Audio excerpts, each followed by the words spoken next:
The following programming is sponsored by Mark J. Bernstein. The views expressed do not necessarily reflect the views of this station, its management, or Beasley Media Group. Entrepreneur, author, and financial consultant Mark Bernstein helps high-performing entrepreneurial business owners create a vision for the future and follow through on their goals and intentions. Ange Honorato is a business growth strategist who blends psychology and business together to create conscious leaders and business owners who impact the world.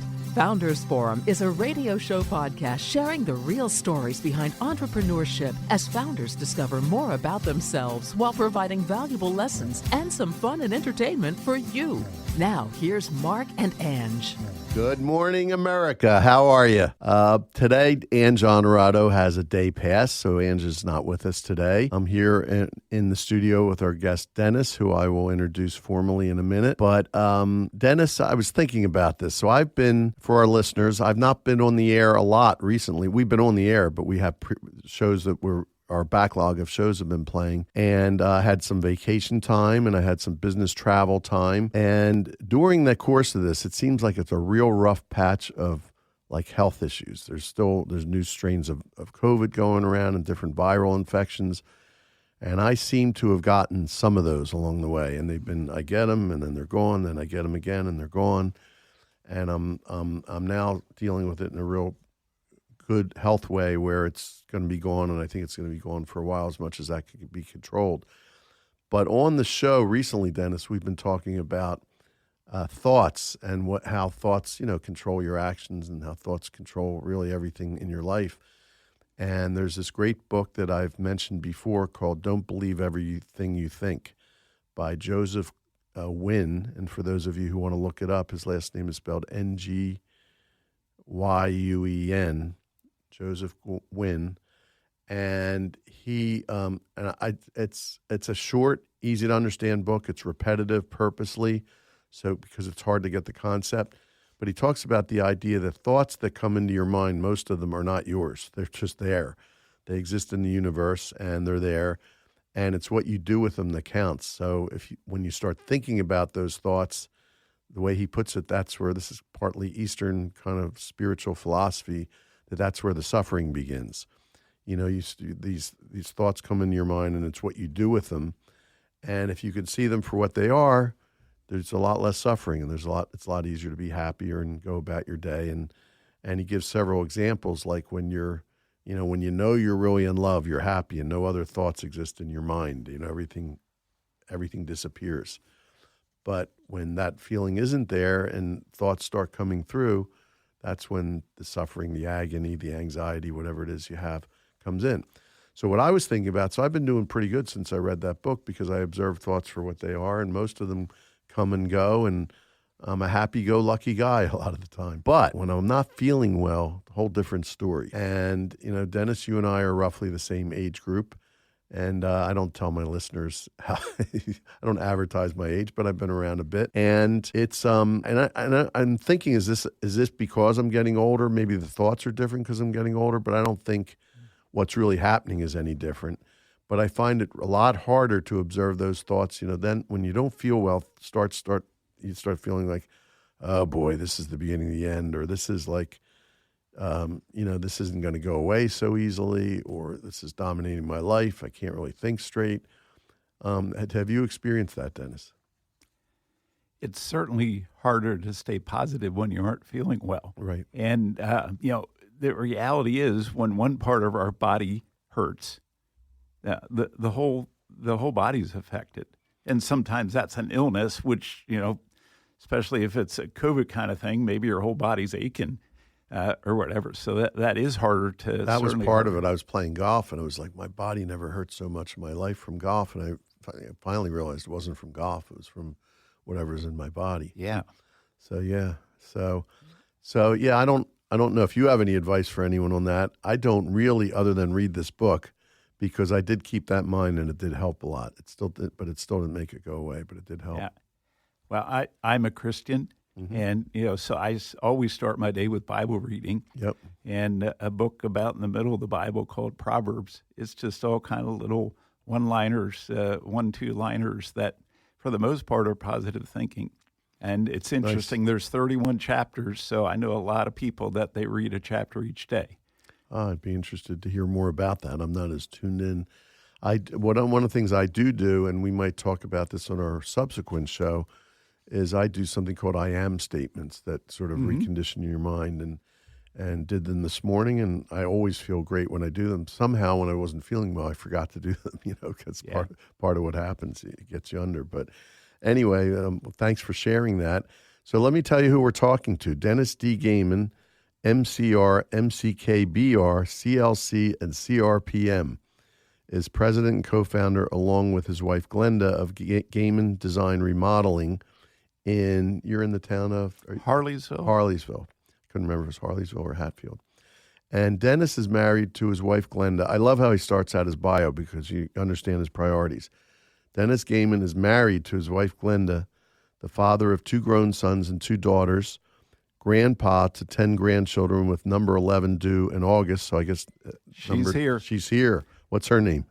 Yanae Hope. Yanae Hope. That's great. I haven't heard that name. That's a nice name.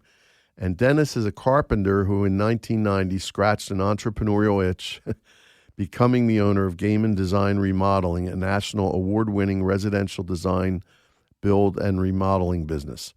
So welcome, officially, Thank you. Dennis. It's good to be here. Great to have you here. So let's talk about your story. I know you've shared it with me. Let's share it with our listeners in terms of, how you got into this business, your story, how you got there, and sort of how you became an entrepreneur. So as far as the carpentry, I think it was following my dad around the house. He never worked as a professional tradesman, but he always did things, and I enjoyed working with him. So pretty much as far back as I can remember, I thought I wanted to be a carpenter. Right. Yeah. So you didn't go right into that, though? Out of high school, I did, but I thought I was going to go to Votech school for carpentry, and for whatever reason, I didn't get into that program, so I took architectural drafting. But at that point wasn't ready to sit behind a desk, and so I was fortunate enough to start off as a laborer on a framing crew, which is really putting up the skeleton of a house, which I think was a wonderful introduction to carpentry, and then found my way into another company doing kitchens and bathrooms, more the finish end of things, and picked up master plumber's registration along the way and an electrical license. So now we do design build, which we pretty well have from the beginning of our business, but now we have designers on staff, and we're using the 3D CAD software so people can really visualize what their new kitchen, the addition on their house, whatever project it is going to look like before we get the tools out. It's amazing. So you have all those designations, certifications. So you're like a real general contractor that knows the various ends of your business, in a sense. Correct. Yeah, that's really interesting. So I know you were working and doing finishing work, and I think it was there that you started thinking about going out on your own. Am I right? Yeah. I can't recall anymore just when I had that idea. Yeah. I knew there was some, at that point, I didn't necessarily think of them as mentors, but older men in my life who were business people, and I always enjoyed talking with them, and some of them were certainly an encouragement. Once I had this idea of starting a business, I did seek counsel from them. I got some really good advice, and I'm grateful, and most of them I'm still in contact with today in one way or another. Nice. What do you think you heard from them that appealed to you about becoming a business owner? I'm always interested in that aspect of it. Well, because it's not all bed of roses. So. It's not always a bed of roses. One of them was a man who had been in a partnership that soured, and so his advice was, business is like another marriage. You already have one wife, and now you're going to get married a second time. You don't need a partner. And so I've appreciated that. Haven't gone that way. I do know some people in partnerships, and I know you're in a partnership. Hopefully that's going well, and the friendships remain solid. It is, although I was in one early on, and I said, I'll never do it again. And I could have given you that same advice, but I ended up doing it again. I did it for different reasons later in my career because it's part of my succession plan, and wasn't always a bed of roses either, but we've worked out a lot of things, and it's a good partnership, and we do have good personal relationships. But it's hard. It's not easy. It's certainly easier to go it alone. You have a partner, because I know your wife is involved. Yes, Glenda does her bookkeeping from day one, and you also have your sons involved. Two sons son-in-law. and a son-in-law are involved. The thinking is that our sons will continue the business as far as ownership and management. The son-in-law has said no thanks to that. He heads up our marketing, and he's doing fine with that. Interesting. So then I have these conversations with myself and with Glenda, and sometimes with my sons. I never wanted a partnership. Why do I want to put my sons into that? And that was going to be my next question. Yeah, each Monday afternoon we have blocked off on our calendars, and it just says family business meeting. We've been doing that for January will be 2 years. Meeting pretty faithfully and having conversations. Some of it's still day-to-day things. Others is trying. I wish I could just plug a USB cord into my body and download my brain to them. But trying to figure out, how does Dad think? How does he make these decisions? And so that they can have a framework with that. But on Monday, there was some tension between our sons over some things, and one of them's like, "I don't think I want to be in business with the other one." Really, recently, and we're okay with that either way. And we've always said, you don't have to take over this business. Yep. We'll be fine. But if you have interest, it's been a good living for Glenda and I, and I think you could do it. But if you got other plans, if we have to have a liquidation auction, we'd be okay. Well, the thing you can't download, from your brain is how to be a partner with somebody who's not your spouse, which right. So that's new territory for you guys. And I was going to ask you what kind of challenges you have because in essence you do have partners that are family members, right? So that presents its own set of challenges, it sounds like the way you're resolving that is to just keep talking, which is great because many family businesses, as you know, don't do that. Yeah, and we are working with an outside coach, and typically that's every other week for an hour on a Monday afternoon. That it's a Zoom call, but that's been helpful. That's great. I know some people up in your area who do that, so I was wondering about that. So that's great that you're doing that. So what kind of challenges did you face early on when you first started the business? I was Dennis, a carpenter. I didn't know business, and I soon realized that. And thankfully, I learned about NARI, NARI, which is an acronym for National Association of the Remodeling Industry. And there's a local chapter, Bucksmont chapter, then typically monthly meetings. But the certification letters that you read off are all from NARI. They're courses that I've taken. And early on, I took one that was to become a certified remodeler. A little bit of that, I think, if I recall right, it was a 16-week course. Followed by like a 500 question test that you got to pass at the end. Maybe a third of that was to do with the trade. Most of it was learning how to read a balance sheet and a profit loss statement and how you do hiring, the best business practices. So I'm grateful for that, the friends that I've made there and continue to be involved with. So you learned through your trade group. You also mentioned to me that you're part of a mastermind group as well within the industry. I have been a part of various ones over the years. This one is only a year old, a group of us. We call ourselves Freedom Brothers, and it's 15 Love people all connected to construction somehow. We meet on Zoom for an hour and a half every Wednesday afternoon. Did you meet all through NARI? Through the organization? It wasn't through NARI. Interesting. This one wasn't. We're using a project management estimating software called JobTread based out of Dallas, Texas, and they had a conference last January. And I went there and met some other people, and we stayed in touch and said, "Hey, let's start getting together." And it's been good.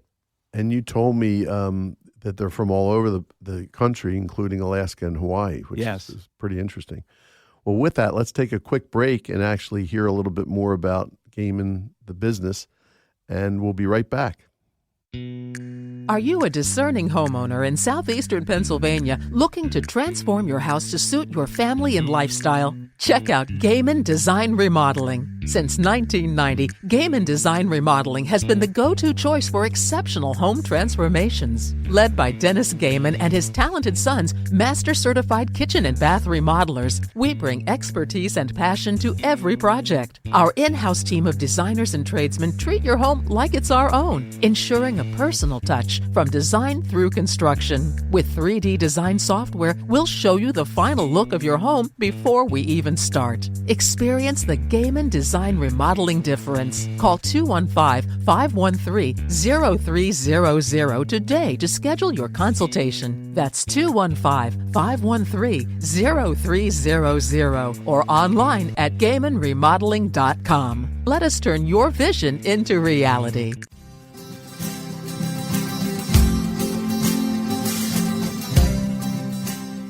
We are back on Founders Forum with our guest today, Dennis Gehman. And Dennis, we were talking about challenges early on in the business. We've also alluded a little bit to challenges today because you're thinking about turning the business over to your sons and grooming them for that. What kind of other business challenges do you have today? There's, because there's always things like the economy and external forces. And yeah, there are. Thankfully, God has blessed us, and God's always provided.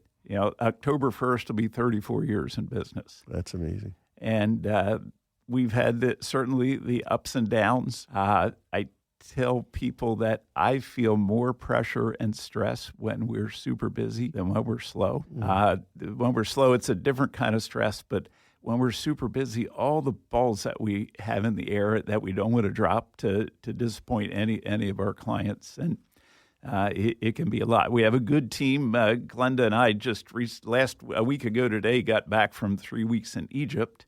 That's where our 11th grandchild was born. Oh, wow. Yeah. And So hence the name? Is that an Egyptian name? It's not. Oh, it's not. This Okay. is the 5th child for our daughter. Okay. And all their names are unique. It's plays on other names. It's like, it kind of sounds familiar, but I didn't hear it that way before. Interesting. And why was the baby born in Egypt? They've lived there for 3 years. Our son-in-law is an architect, and that's where he's working. And so that's what his visa is there for, but they are there with a focus to hopefully share the gospel of Christ with people who don't know him. Interesting. So my daughter was working in Morocco for a few years. So we got, not this year, last year, we were in Morocco to visit her. So similar part of the world. Yeah. And it was very, very, very interesting when you get to do that.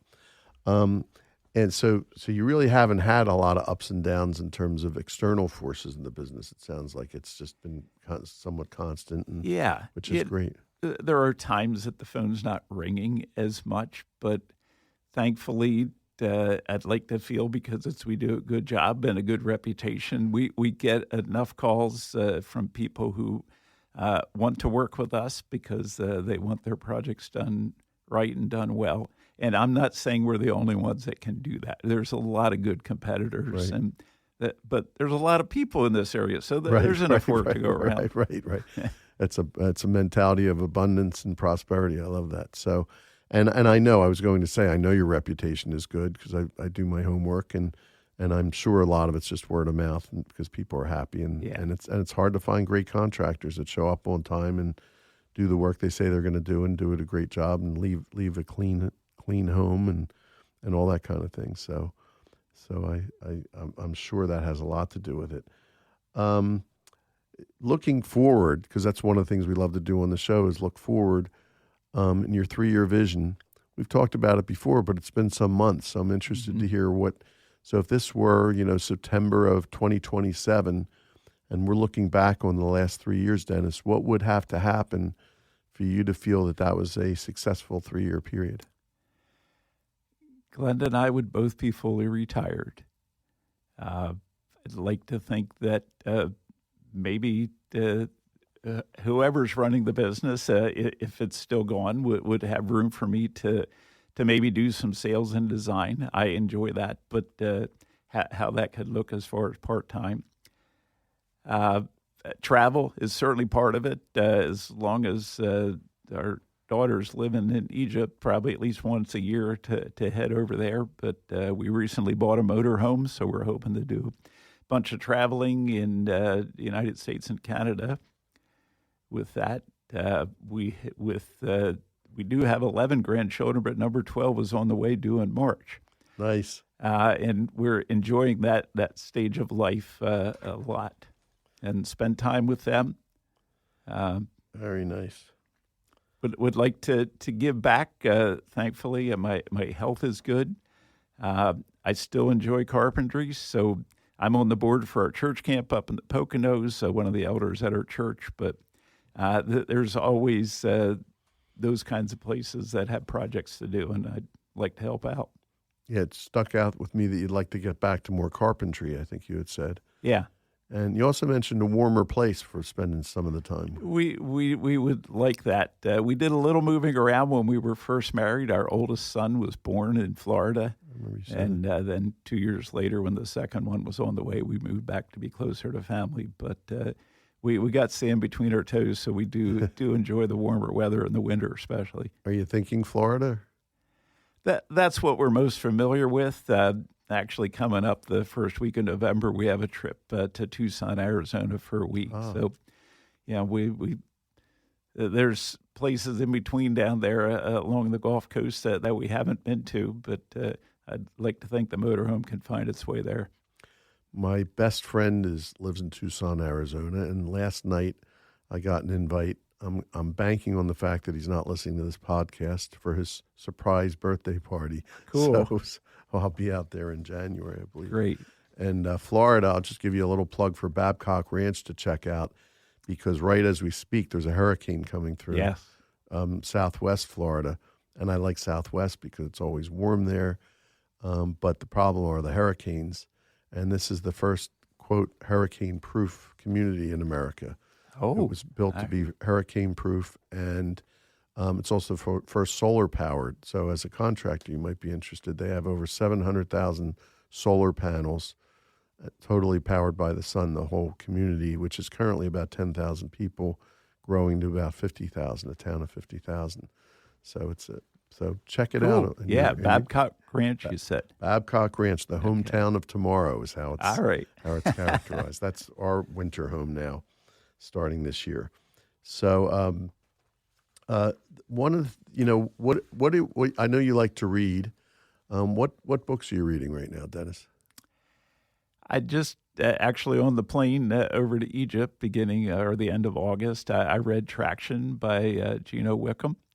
Great subject to talk about, traction. Yeah, we've heard and probably implemented various aspects of EOS, but never fully. So my sons knew that I was going to read that going over there, and I enjoyed the book, but it's really a book that you should do, I think, as a team, and then get, because there's lots of to-dos in there to start implementation. Traction is hard work. For our listeners who don't know, you can read the book by Gino Wickman, Traction. And EOS is the entrepreneurial operating system.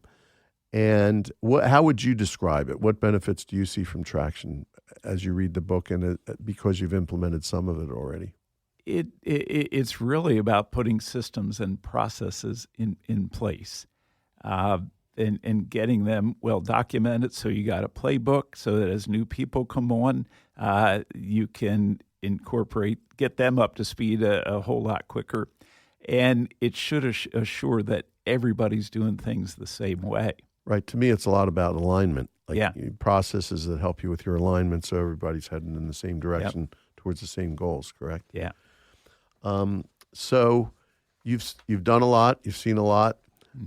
What advice would you give, Dennis, to your younger self if you were sitting with him today?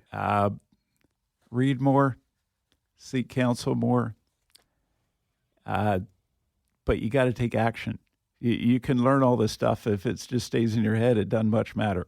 Yeah, you need to take steps, and you're going to step one step forward and two steps back sometimes, but in the long run, keep moving forward. So I know you're religious, and we've talked about that, and God will provide. Yeah. Which I think there's some truth to that, but I do think there's like a qualifier to that. God will provide, but you also need to take action. That's right. Right? Yeah. So, anything else you would add? Anything you would like your almost 12 grandchildren to know? Any advice you would have for them? Well, for me, it's to keep God first in your life. He's blessed us with this business, and we really view it as his business that he's allowed us to be stewards of. Yep. Do we have any other closing thoughts? We have a couple minutes left. Anything else you'd like to share with the audience about anything? That's the hardest question I've asked you. Yeah, there probably is. I enjoy people, and I know that's why I gravitated toward remodeling rather than new construction. We're working in people's homes. Most of the time when people have us there, it's because they've decided they're going to stay put. They want to make it work better for themselves, for their family, for their lifestyle. And, we have the opportunity to help people achieve that hopefully it really can make their life better. And we often get the question, well, what about my return on investment? If you're doing things for yourself, not that you shouldn't think about your ROI, but you can't count the ROI on 15 years of having a better space for your family together. So you really led to my last question, which I think will sum up the show really well. So remodeling your home, because I'm going through it in two homes right now, in the Florida one and the new one. I mean, that's the new one, and also our existing home.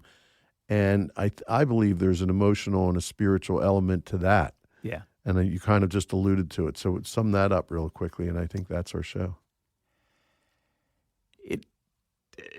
Home is where the heart is. I mean, we've all heard that. Exactly. And, a lot of our work is kitchens, and most homes center around the kitchen. It's food. That's what we gather. You always have food.